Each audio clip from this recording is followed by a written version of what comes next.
Hello, good afternoon mga palangging. Ipapakita ko sa inyo kung paano gumawa ng Vietnamese spring roll. Ito ang ating mga ingredients. Carrot, mango, cucumber, romaine lettuce at crab stick na in-steam ko na. At ito yung kanyang wrapper, yung Vietnamese rice paper.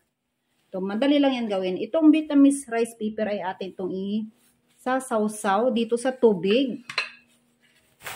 Ito, nasawsaw na natin dito sa tubig. Ilagay natin dito sa plato.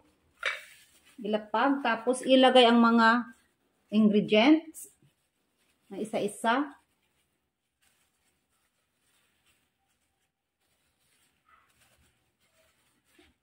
Tsaka i-roll. Parang paggawa ng lumpia, ganun.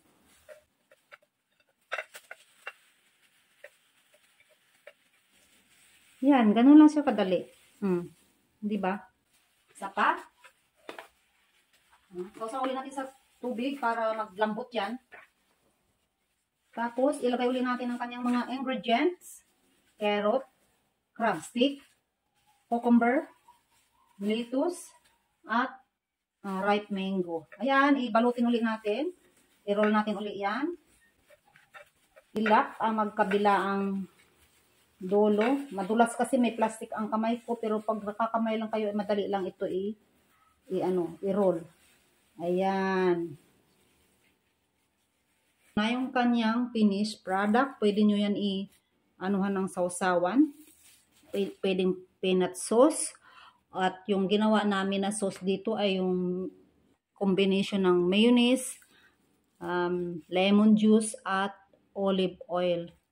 Yun ang aming ginawang sausawan nito, ay sarap. Now, that's all.